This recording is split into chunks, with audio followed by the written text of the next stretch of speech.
বিসমিল্লাহির রহমানির রহিম। আপনারা একটু কথা বলার সুযোগ দিন। জি, আমরা দেশ ও জাতির এক সংকটকালীন সময়ে অন্তর্বর্তী সরকারের মাননীয় প্রধান উপদেষ্টার সাথে তার আমন্ত্রণে আমরা সাক্ষাতে এসেছিলাম। গুরুত্বপূর্ণ বিষয়ে আমরা পরস্পরে কথা বলেছি। দেশ আমাদের সবার, আমাদের সবাইকে জাতীয় ইস্যুগুলোতে ঐক্যবদ্ধ থাকতে হবে। এটা হলো আমাদের মূল কথা। মাননীয় প্রধান উপদেষ্টা আমাদেরকে আশ্বস্ত করেছেন যে তার মাধ্যমে দেশের কোনো অনিষ্ট হবে না, কোনো অকল্যাণ হবে না। এই রকম বিষয়গুলো নিয়ে আমরা কথা বলেছি। সংস্কার, বিচার এবং নির্বাচন ইস্যুগুলোতে আমরা কথা বলেছি। আমরা সমমনা ইসলামী দলগুলো আজকে একত্রিত হয়ে আসছিলাম। ইসলামী আন্দোলন বাংলাদেশের মোহতারাম আমির হযরত মাওলানা মুফতি সৈয়দ রেজাউল করিম সাহেব পীর সাহেব চরমনাই তিনি আসছিলেন। আমি জমিয়ত উলামা ইসলাম বাংলাদেশের মহাসচিব মঞ্জুরুল ইসলাম আফিন্দি, মাওলানা মঞ্জুরুল ইসলাম আফিন্দি এসেছিলাম। খেলাফত মজলিসের মহাসচিব ডক্টর আহমদ আব্দুল কাদের সাহেব আসছিলেন। এরকম অন্যান্য ইসলামী দল, বাংলাদেশ খেলাফত মজলিস ইসলামী ঐক্যজোট নিজাম ইসলাম পার্টি, ওনারাও আমির মহাসচিবগণ আসছিলেন। আমরা হেফাজতে ইসলামের সম্মানিত মহাসচিব হযরত মাওলানা সাজিদুর রহমান সাহেব তিনি এসেছিলেন। আমরা তারপরে গণ অধিকার পরিষদের যে সভাপতি জনাব নুরুল হক নূর সাহেব তিনি আসছিলেন। আমরা একসঙ্গে বাংলাদেশ খেলাফত মজলিসের শ্রদ্ধা আমির মাওলানা মামুনুল হক সাহেব আসছিলেন। আমরা একসঙ্গে অন্তরঙ্গ পরিবেশে খোলামেলা কথা বলেছি। নির্বাচন, সংস্কার, বিচার প্রশ্নে আমরা কথা বলেছি। আমরা মাননীয় প্রধান উপদেষ্টাকে বলেছি অনেক আশা ভরসা নিয়ে জাতি আপনাকে এই দায়িত্বে বসিয়েছেন। আপনি ধৈর্য, সাহসিকতা এবং প্রজ্ঞার সাথে আপনি সকল রকম দেশ বিরোধী, রাষ্ট্রবিরোধী চক্রান্ত রুখে দিয়ে আপনি মৌলিক সংস্কারগুলো শেষ করবেন এবং জাতিকে আপনি একটি কাঙ্ক্ষিত নির্বাচনের সুনির্দিষ্ট সময়সীমা দেবেন। আপনি ধৈর্যহারা হবেন না, আপনি হোপলেস হবেন না, আপনি কোন রকম হেজিটেশনের শিকার হবেন না। আমরা ওনাকে আশ্বস্ত করেছি সার্বিক সহযোগিতা দেওয়ার, এবং তিনিও আমাদেরকে বলেছেন আপনারাও আমার পাশে থাকবেন, এই অন্তর্বর্তী সরকারের পাশে থাকবেন। এবার আমি অনুরোধ করব যে ইসলামী আন্দোলন বাংলাদেশের আমির হযরত মাওলানা মুফতি রেজাউল করিম সাহেব পীর সাহেব চরমনাইকে বক্তব্য দেওয়ার জন্য।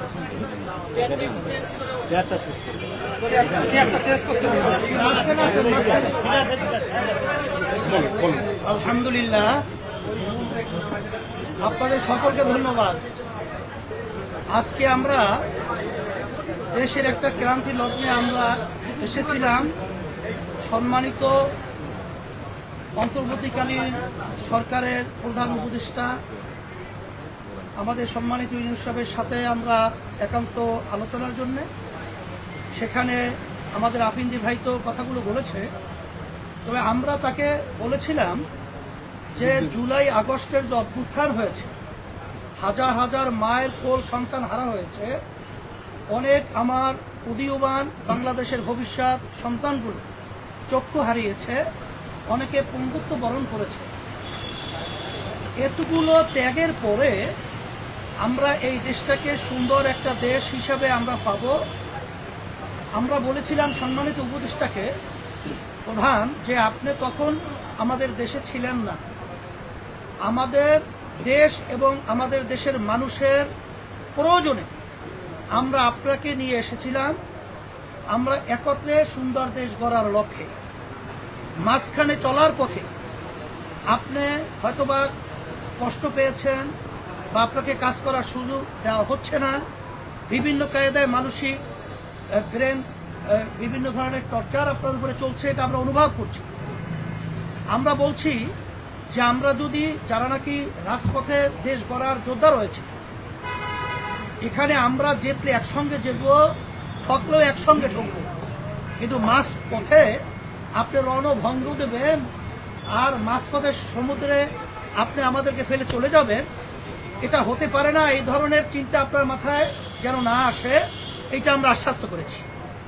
আর সাথে সাথে আমার ভাই তো বলেছেন যে আমরা প্রয়োজনীয় সংস্কার যদি না হয়, জাতির যে একটা প্রত্যাশা সুষ্ঠু একটা নির্বাচন, সেখানে পেশি শক্তি, সেখানে কালো টাকার দৌরত্ব সহ বিভিন্ন পর্যায়ে ঘাপটি বেড়ে যারা নাকি নির্বাচনকে প্রশ্নবিদ্ধ করবে, এই বিষয়গুলো যদি সংস্কার না হয়, সেখানে নির্বাচন তো আবার সেই বিগত দিনের ইতিহাস যেখানে কলঙ্কিত, সেই আবার এই 24 যে আগস্টের যে অভ্যুত্থান, সেটা আবার বাস্তবায়ন হবে, এটা আমরা চাই না।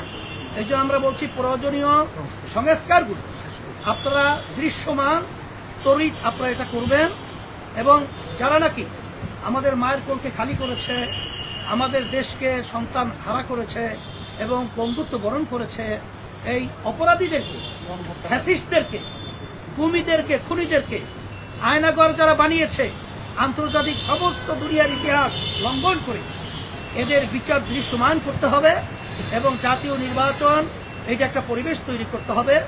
আর সাথে সাথে আমরা স্থানীয় নির্বাচনের ব্যাপারেও আমরা বলছি, এটা যদি আগে হয় তাহলে কালো টাকা এবং পেশি শক্তির প্রভাবটা সেখানে এলাকায় ওভাবে তারা করতে পারবে না, বিধায় সুন্দর একটা জনপ্রতিনিধির একটা প্ল্যাটফর্ম তৈরি হবে, এটা আমরা আলোচনা করেছি।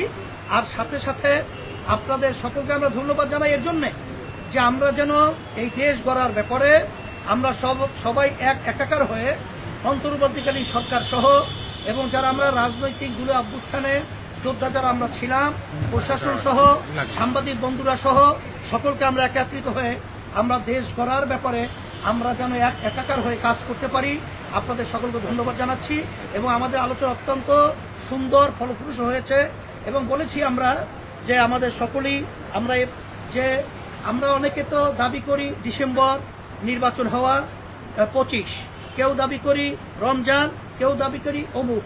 আমরা বলেছি আপনারা সময় তো খুব বেশি এখানে হেরফের না, আপনি বলছেন জুনের মধ্যে, এবং আজকে আমাদের সম্মানিত প্রধান উপদেষ্টা বলেছেন জুনের একদিনের পরেও এই সরকার থাকবে না 2025, এটা আপনারা নিশ্চিত থাকবেন। 2026 এটা পরিষ্কার সে বলেছে, তাই সেই হিসেবে আমরা এটা আস্থা রাখতে পারি। বিধায় আজকে আলোচনা খুব সুন্দর হয়েছে, এবং আমরা সবাই দেশ গড়া ব্যাপারে আরো যে আমাদের যে একটা ভয় ছিল, অন্ধকারের মেঘ ছিল, সেটা আল্লাহর রহমতে অনেকটা কেটে গেছে। আমাদের অন্তর্বর্তীকালীন সরকার এবং প্রধান তাকে আমরা সাহস যোগাবার জন্য আল্লাহের রহমত করে, এবং আমরা আরেকটা কথা বলেছি যে এই বিষয়গুলো বিতর্ক তৈরি হয়, এরকম সিদ্ধান্ত নেওয়ার ব্যাপারে আপনারা আরো সচেষ্ট থাকবেন, আরো চিন্তা ভাবনার মাধ্যমে প্রয়োজন হলে আপনার রাজনৈতিক দলগুলো সহ আরো যারা প্রয়োজন আছে তাদের সাথে আলোচনার মাধ্যমে তারপরে এই স্পর্শকাতর যে সিদ্ধান্তগুলো আপনারা নেবেন, এইটা আমরা বলেছি। আলহামদুলিল্লাহ ভাই, সাংবাদিক বন্ধুগণ, করিডোর প্রশ্নে আমরা আজকে যারা এসেছি সবাই দৃষ্টি আকর্ষণ করার পরে মাননীয় প্রধান উপদেষ্টা বলেছেন আমাদের প্রতি আস্থা রাখবেন, আমাদের দ্বারা জাতির কোনো অনিষ্ট, দেশের কোনো অকল্যাণ হবে না। হেফাজতের মহাসচিব, হেফাজতে ইসলাম বাংলাদেশের মহাসচিব মাওলানা সাজিদুর রহমান সাহেব সংক্ষেপে একটি কথা।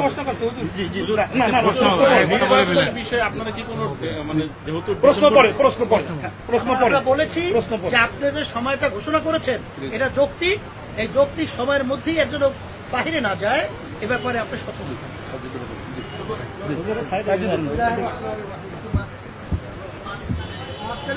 মাঝখানে আসেন, মাঝখানে যান, যে কথা বলবে মাঝখানে, এইটা উনিও মাঝখানে, আমি দিচ্ছি ওটাকে মাঝখানে। আপনাদের শেষ করে পরের ধাপে উনি কত স্পেস নাই তো আসলে। বিসমিল্লাহির রহমানির রহিম। প্রথমেই আপনাদের সকলকে জানাই ধন্যবাদ। বর্তমান দেশের নাজুক পরিস্থিতি, সংকটময় অবস্থার মধ্যে আমার দিক নির্দেশনা হলো আমরা সকলেই ঐক্যবদ্ধ থাকব, বেশিবাদের বিরুদ্ধে ঐক্যবদ্ধ থাকব। ঐক্যবদ্ধ থাকলে কোনো দেশি ষড়যন্ত্র, বিদেশি ষড়যন্ত্র আমাদেরকে কিছু করতে পারবে না। 2 নম্বর হলো ধৈর্য ধারণ করব। বিপদ আসলে ঐক্যবদ্ধ থাকতে হয়, ধৈর্য ধারণ করতে হয়। আল্লাহ বলেছেন ওয়াসবিরু ইন্নাল্লাহা মা'আস সাবিরিন, ধৈর্যশীলদের সাথে আল্লাহ থাকেন, আল্লাহ তাআলার সাহায্য থাকে। এরপরে আমরা আবারও বিস্মিত হয়েছি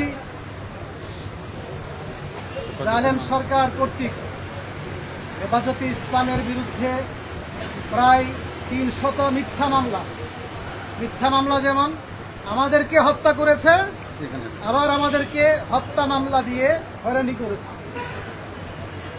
9 মাসের ভিতরে 9 মাস হয়ে গেল, এখনো কেন মিথ্যা মামলাগুলো প্রত্যাহার হলো না?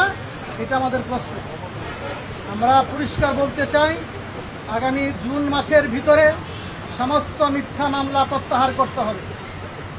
আমাদের আরেকটা দাবি যা বলেছি সেটা হলো নারী সংস্কার কমিশন, তারা যে সুপারিশগুলো দিয়েছে, অনেক সুপারিশ সরাসরি কোরআন বিরোধী, কোরআন সুন্নাহ বিরোধী কোনো প্রস্তাবনা বাংলার মাটিতে বাস্তবায়িত হবে না।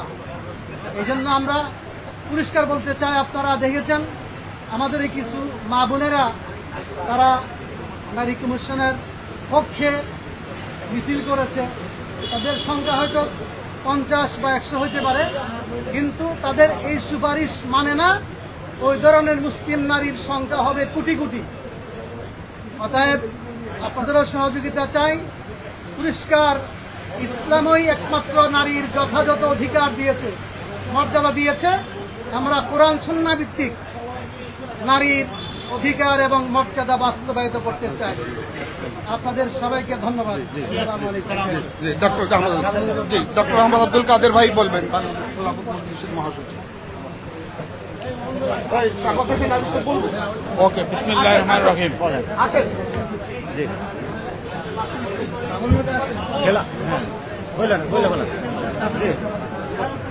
এই পর্যায়ে আপনাদের সাথে কথা বলবেন খেলাফত মজলিসের মহাসচিব ডক্টর